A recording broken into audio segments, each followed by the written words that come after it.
बता देता मैं भी लाइन पे लूंगा बीडीपीओ को। बिल्कुल जी, मैं रिकॉर्ड मना कर दिया तो मैं चैलेंज करता हूँ बीडीपीओ साहब को। बीडीपीओ की हिम्मत नहीं मेरे सामने बात कर जाए जो। मेरे पास सारा रिकॉर्ड है, मैं डॉक्यूमेंट की बात कर सकता हूँ। मैं बीडीपीओ कैसे बात कर लेगा मेरे सामने? झूठा है, भ्रष्टाचार है।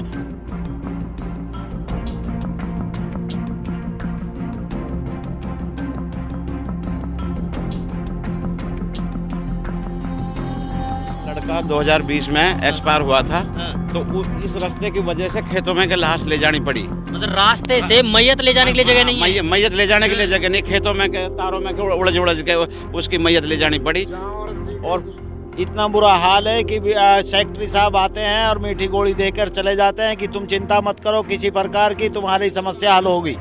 यहाँ से नाला स्टार्ट हुआ, फिर वहां से नाला स्टार्ट हुआ, बीच की जो जगह है वो बिना नाले के रह गई है। यानी कि ये कैसा कानून है, कैसा सिस्टम है, ये अभी तक कुछ समझ में यानी समझ से परे है।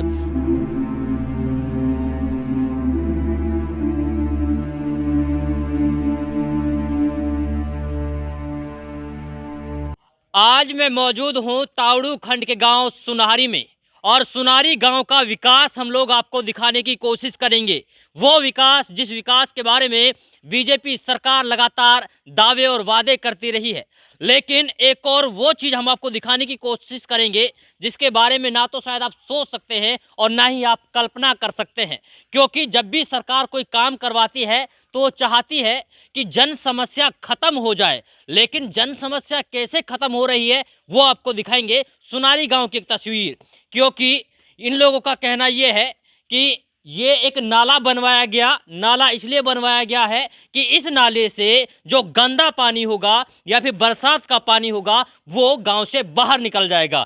लेकिन ये जो नाला तो बनवा दिया गया, लेकिन नाले के बीच में निकासी की कोई सुविधा नहीं दी गई है। नाला यहाँ बनवाया गया है, पानी रोड पर जमा हुआ है। शायद सरकार ने इस नाले को इसलिए बनवाया क्योंकि ये जो रोड पे जमा हुआ पानी है, ये पानी रोड पे जमा ना हो करके इस नाले से होते हुए बाहर निकल जाए। अब आगे आप देखिए, आपको आगे दिखाते हैं, क्योंकि ये नाला कहाँ से कहाँ तक बनवाया। यहाँ से नाले की कोई यानी कि ऐसी कोई जगह नहीं है जहाँ पर नाले का कोई नाम और निशान हो, क्योंकि सरकार ने नाला बनाया है। यहाँ से नाला स्टार्ट हुआ, फिर वहाँ से नाला स्टार्ट हुआ, बीच की जो जगह है वो बिना नाले के रह गई है।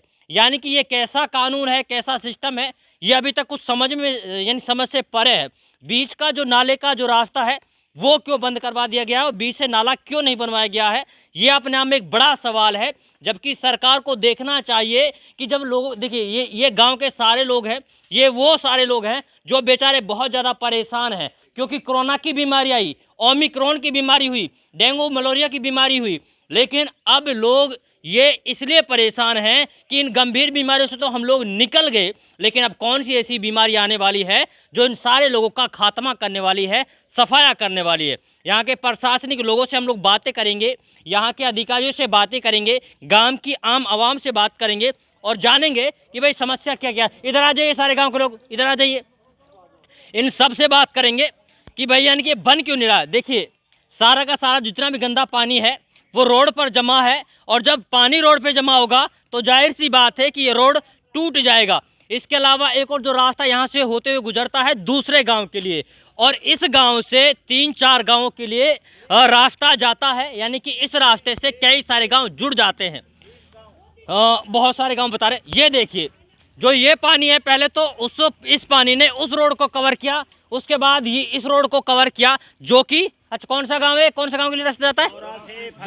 जोरासी, फतेहपुर, कलवाड़ी, झांवास, राठेवास और रंगाड़ा। बहुत सारे गांव हैं, गांव बहुत सारे हैं। ये देखिए, इस रास्ते से आप अंदाजा लगाइए कैसे गाड़ियां निकलेंगी, क्योंकि ये रास्ता नहीं बल्कि एक तालाब है। ये ऐसा तालाब है जहां पर आप मछलियां पाल सकते हैं, जहां पर आप यानी कि पानी को स्टॉक कर सकते हैं। तो इस तरीके से पानी यहाँ पर जमा हुआ है। और सबसे बड़ी बात यह है कि जो बड़ा स्कूल है जिसमें बच्चे शिक्षा ग्रहण करते हैं, उस स्कूल के लिए भी यही रास्ता जाता है, और बच्चे कैसे कैसे होकर गुजरते हैं, क्योंकि रास्ता नहीं है। देखिए, महिलाएं आ रही हैं, महिलाएं कैसे कैसे किन किन परिस्थितियों से होकर गुजर रही है, आप खुद देखिएगा। जबकि इन महिलाओं को रास्ते से होकर गुजरना चाहिए था, लेकिन ये लोग मंडेरियों से होकर गुजर रही हैं बड़ी मुश्किल परिस्थितियों में। कहीं ऐसा ना हो कि एक पाँव अगर थोड़ा सा टहल गया तो ये पानी के अंदर समा सकती हैं, पानी के अंदर गिर सकती हैं। इधर आ जाइए जी, क्या नाम है? समी खान। समी खां, कौन सा गाँव है? सुनारी जी। सुनारी है। अच्छा ये बताइए, ये रास्ता बन क्यों नहीं रहा, क्या वजह है? इसमें ये परेशानी आ रही है जी, ज्यादातर इसमें प्रशासन की कमी है जी। प्रशासन की कमी है। प्रशासन कमी है, एसडीएम साहब कमी है, जो वो जेई साहब कमी है, और यहाँ तक कि आगे तक भी गुहार लगाई है, जो है इसको देखा नहीं जा रहा अभी तक। सिर्फ इसमें कुछ नहीं है, ये जो है ना, ये छोटी सी प्रॉब्लम है, अगर इसको सॉल्व कर दे प्रशासन, एसडीएम साहब, जेई साहब, तो ये हल हो जाएगा। इसको इस परेशानी को झेलते 6 साल हो गए, सॉरी 6 साल। मतलब जानबूझ करके रास्ता रोका गया है। ये रास्ता ब्लॉक कर रखा है। क्या बोले? 10 बार वीडियो पास गए हैं जी। क्या बना देंगे, जय साहब सेक्टर साहब आते हैं और फिर चले जाते हैं, करवा देंगे। वो दबाव, कुल मिलाकर दबाव में है वे, बहुत तगड़ा दबाव है। बहुत ज्यादा दबाव। ऐसा कौन आदमी है जिसका दबाव है? भाई एमएलए का दबाव है जी। एमएलए का? एमएलए दबाव है। अरे आप तो बताए थे कि एमएलए ने गोद ले रखा है गाँव। एमएलए साहब ने गोद ले रखा है, नाम का गोद ले रखा है। और हमारे गांव में इतनी समस्या है कि कम से कम 500 बच्चे इस गांव में जाते हैं बड़े स्कूल में पढ़ने के लिए। उनके निकलने के लिए इन बच्चियों को उनकी ड्रेस खराब हो जाती है, उनको पैदल कोई गिर जाती है, कोई सही सलामत खेतों में से निकलना पड़ रहा है। इतना बुरा हाल है कि सेक्रेटरी साहब आते हैं और मीठी गोली देकर चले जाते हैं कि तुम चिंता मत करो, किसी प्रकार की तुम्हारी समस्या हल होगी। अच्छा कौन है विधायक? विधायक कौन है? विधायक संजय सिंह है। विधायक संजय सिंह। संजय सिंह, अपने गांव को जो आपने गोद लिया है, उस गांव की तस्वीर देखिएगा। शायद इसलिए गोद लिया गया होगा कि इसका आप विकास कराएंगे, इसको साफ सुथरा बनाएंगे, लेकिन आपने तो इसे पानियों से पूरा तरीके से भर दिया है जी। संजय साहब को हमने वोट भी दिए हैं जी, कम से कम 500 के करीब। और उसने हमारे ये रखी थी कि आपकी सारी समस्या सॉल्व कर देंगे, लेकिन संजय सिंह सरपंच के कहने पे चल रहा है, हमारे कहने पे, बस्ती के कहने पे कोई नहीं चल रहा जी। मतलब सरपंच काम नहीं करना चाहता? वो उसकी इच्छा है कि कई तरीका से ये मोहल्ला उसके अपोजिट सरपंच खड़ा होता है यहाँ से जी, इसलिए इस उर्ले मोहल्ले की तरफ तो ध्यान ही नहीं देता वो। मतलब राजनीति के बीच में गांव पिस रहा है, इसका आप कहना है जी? जी जी जनाब ऐसा है जी, हाँ। इसमें 2 बार तो लिखित रूप में वीडियो साहब को दे दी और 4/2/2022 को सीएम विंडो भी लगा चुका हूं जी। मैं गांव का अब्दुल हमीद नंबरदार बोल रहा हूं जी। तो इसमें वीडियो साहब कोई कानूनी कार्रवाई नहीं कर रहा जी। क्यों नहीं करे वीडियो? दबाव है जी। अरे अधिकारी के ऊपर कब से दबाव आने लगे, ये बात दबाव है से जी, परे है। दबाव है जी, बिल्कुल जी। वो वीडियो साहब से वो सेक्रेटरी साहब से कह देता है, सेक्रेटरी साहब बस 4 दिन में बना दूंगा, 8 दिन में, इसलिए हमें 6 महीने हो गए जी घूमते घूमते जी। बिल्कुल पीछे 6 महीने चक्कर काट रहे हैं। अच्छा जो ये आप जो बता रहे थे नाला जो हमने दिखाया, ये नाला कब बना था? ये नाला तकरीबन दूसरे महीने में चालू हुआ था जी। पहले महीने में जी, और दूसरे महीना की 3 तारीख को बंद हो गया जी। बंद हो गया, 1 महीने के बीच में काम हुआ है। हाँ जी। दबाव में आगे चलिए बात करें जी। जी जी भाई साहब, इधर आइए जी। क्या नाम है? ऐसा उमर मोहम्मद नाम है जी मेरा। ऐसा नहीं गांव में विकास नहीं हुआ। गांव में विकास के लिए पैसा आया काफी, लेकिन सिर्फ कागजों में हुआ है, धरातल पे कोई विकास नहीं हुआ है। सरपंच, बीडीपीओ, सेक्रेटरी साहब मिली भगत करके सारे ग्रांट हड़प जाते हैं। कागजों में काम हो, जिसकी जांच की शिकायत में बार बार लगा चुका हूँ, ठीक है, बार बार शिकायत लगा तो कोई जांच नहीं हुई। सीएम विंडो पोर्टल पे बीडीपीओ साहब जांच की हुई दर्शा देते हैं, कोई गबन नहीं हुआ, जबकि धरातल पर गांव में आगे नहीं देखते और ऑफिस में बैठे हुए कागजों में जांच दिखा देते हैं। जबकि मैंने सेक्रेटरी साहब से 9/2/2021 को मैंने आरटीआई का जवाब मांगा था, जो कि आज तक आरटीआई का जवाब मेरे को नहीं दिया गया है। जबकि मैं राज्य सूचना आयोग चंडीगढ़ तक भी कार्रवाई कर चुका हूँ आरटीआई के बाबत। देखो यार झूठ नहीं चलेगा, पहली बात ये है। मैं रिकॉर्ड मेरे पास नहीं कागज है मेरे पास। मैं रिकॉर्ड कोई भी अधिकारी को मैं चैलेंज करता हूँ, अगर मेरे एक भी शब्द को झूठा बता दे मैं भी लाइन पे लूंगा बीडीपीओ को। बिल्कुल जी। मैं रिकॉर्ड मना कर दिया तो मैं चैलेंज करता हूँ बीडीपीओ साहब को। बीडीपीओ की हिम्मत नहीं मेरे सामने बात कर जाए जो। मेरे पास सारा रिकॉर्ड है, मैं डॉक्यूमेंट की बात कर सकता हूँ। मैं बीडीपीओ कैसे बात कर लेगा मेरे सामने? झूठा है, भ्रष्टाचार है। बीडीपीओ झूठा है। सरपंच के साथ लिप्ट है भ्रष्ट में। पूरे डॉक्यूमेंट मेरे पास रखे हैं, इतने डॉक्यूमेंट मेरे पास कार्रवाई में कर रहा हूँ इस गाँव की। मैं कागजों पे कैसे विकास होता है? कागजों विकास हो तो कागजों में विकास दिखा दिया, सरकार से ग्रांट ले लिया, सरपंच ने, बीडीपीओ ने, सेक्रेटरी साहब ने मिल बांट के खा लिया, मौके पे कोई काम नहीं कराया। कितना पैसा खा गए? काफी पैसे खाया, वो तो पूरी डिटेल तुम्हें जब बता पाऊंगा जब सेक्रेटरी साहब कानून को मानते हो, मुझे मेरे आरटीआई का जवाब देगा। पूरी डिटेल तो मैं तब दे पाऊंगा जबकि कानून का अधिकार है मुझे जवाब आरटीआई के तहत जवाब मांगने का, जो कि मुझे आज तक उसने नहीं दिया। सीएम विंडो पे मैं ऑनलाइन दिखाता हूँ, मेरे पास में रजिस्ट्रेशन नंबर है सीएम विंडो का मेरे पास में, जिसमें सेक्रेटरी साहब ने दिखा रखा है कि आरटीआई का जवाब दे दिया गया है। कोई जवाब नहीं और दिया, आपके पास कोई जवाब नहीं आया है? कोई जवाब नहीं आया। सिर्फ एक बिंदु पे सेटिस्फाइड जवाब दिया, मैंने 9 बिंदुओं पे जवाब मांगा है, जिसमें कि गांव में कोई एफडी नहीं है, ना कोई एफडी तोड़ी गई, और बाकी कोई विकास कार्यों में कौन से विकास कार्य के लिए कितना पैसा आया, कितना पैसा नहीं आया है, ठीक है, और किन किन मदों कौन कौन से कार्य कराए गए हैं, कुछ 2-4 दिखा दिए जाते हैं, पैसे किसी कोई नहीं दर्शाए। चलिए, ये है सुनारी गांव की जनता और बता रहे हैं कि बीडीपीओ, सेक्रेटरी और जो यहाँ के पंचायत के जो सरपंच हैं, जो मुखिया लोग हैं, वो लगातार भ्रष्टाचार पे भ्रष्टाचार कर रहे हैं और गांव बजाय विकास की विनाश की राह पर चल रहा है। लेकिन सवाल ये है कि विधायक द्वारा लिया गया गांव जो गोद लिया गया, उसके साथ इतना भेदभाव क्यों किया जा रहा है, उसके ऊपर इतना विनाश क्यों किया जा रहा है। अब चलिए, जब आरोप लगे हैं बीडीपीओ से, तो बीडीपीओ से बात करते हैं। एक मिनट पहले बीडीपीओ को ले लेते हैं। हिम्मत नहीं हमारे सामने बात करने की, अभी पता लगेगा ना, बात करेंगे उससे। 1 मिनट, चलिए हम बात कर रहे हैं।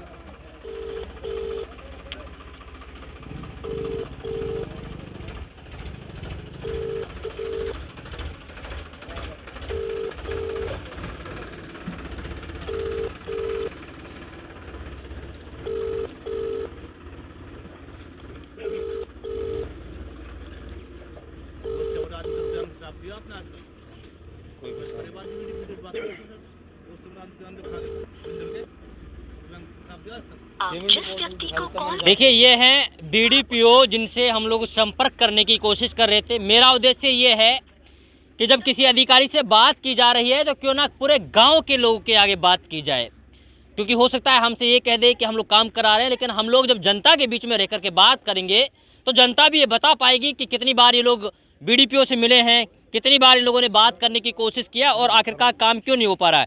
एक बार जब हम लोगों ने फ़ोन किया तो फ़ोन नहीं उठाया गया, हो सकता है कहीं बिजी होंगे।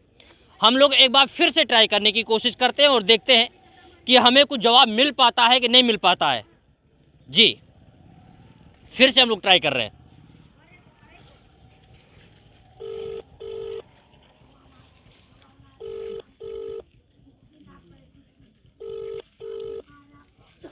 दोबारा से कॉल किया है, देखते हैं कोई बात हो पाती है कि नहीं हो पाती है, और अगर कुछ बात होती है तो बीडीपीओ क्या कुछ कहते हैं इस काम को लेकर के। मीडिया टीम की आने की गांव में वीडियो के पास सरपंच द्वारा पहले ही सूचना पहुंच जाती है, वो फोन उठाएंगे कैसे? जिस व्यक्ति को कॉल कर, चलिए, ये हम लोगों ने 2 बार फ़ोन किया बीडीपीओ को, लेकिन हमारा फ़ोन नहीं मिल पाया। किसी और से बात करने की कोशिश करें क्या, किसी और से? जी, ये मकान मेरा है जी, मेरा 2020 में 9 नवंबर को लड़का जवान एक्सपायर हुआ, तो यहाँ रास्ते की वजह से खेतों में के उसकी लाश ले जानी पड़ी। हाँ, कैसे? मेरा लड़का 2020 में एक्सपायर हुआ था, तो इस रास्ते की वजह से खेतों में के लाश ले जानी पड़ी। मतलब रास्ते से मैयत ले जाने के लिए जगह नहीं है? मैयत ले जाने के लिए जगह नहीं, खेतों में के तारों में के उड़ज के उसकी मैयत ले जानी पड़ी। और मैं देखता हूँ इस तमाशे को, 5 साल हो गए, जितने भी हमारे झामवास, जौरासी, कलवाड़ी, फतेहपुर, जितने भी ये गांव लगते हैं, सारे गाड़ी देते जाते हैं कि ये गांव कैसा है जिस गांव में निकल नहीं सकते। और हम खुद, मैं हरियाणा रोडवेज में कार्यरत हूँ, खुद मैं खेतों में निकल के ड्यूटी पे जाता हूँ, इस रास्ते से निकलने की इतनी बड़ी दिक्कत हो रही है। ये प्रशासन को सोचना चाहिए और इसके बारे में हमारा गाँव का समाधान होना चाहिए इस रास्ते का। जी, अच्छा, ये बताइए कि अभी तक तो समाधान हुआ नहीं, और अभी तक अगर आगे भी समाधान नहीं होगा तो क्या करेंगे आप लोग?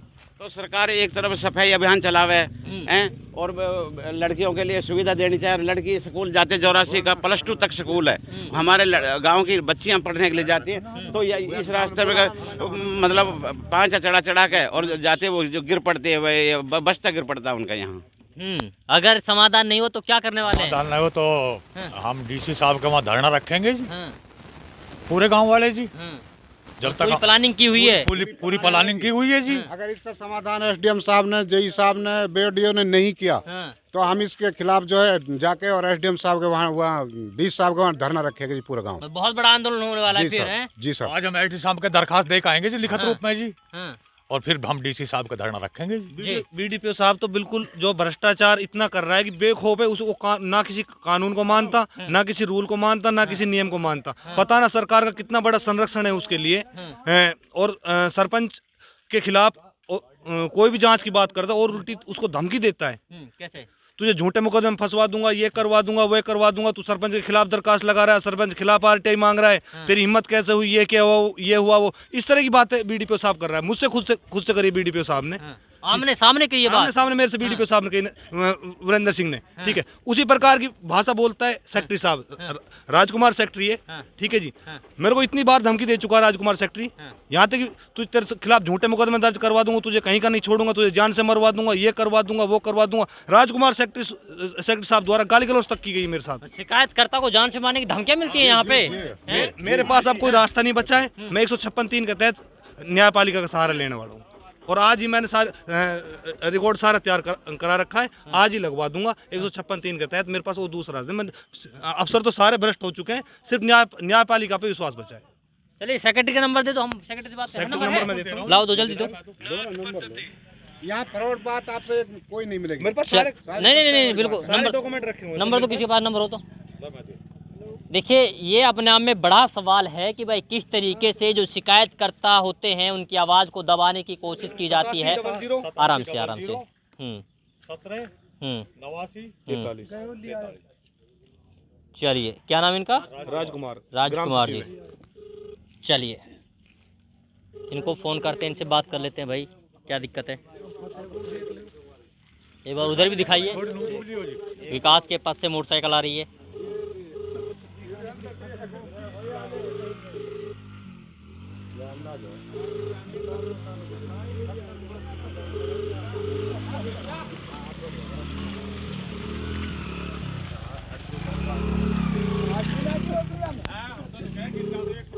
आप जिस व्यक्ति को देखिए भाई, ना तो सेक्रेटरी ने फ़ोन उठाया है, ना बीडीपीओ ने फ़ोन उठाया है। इनके पास पहले सूचना है जी, मीडिया की टीम गांव में पहुंची हुई है। अच्छा, सरपंच द्वारा।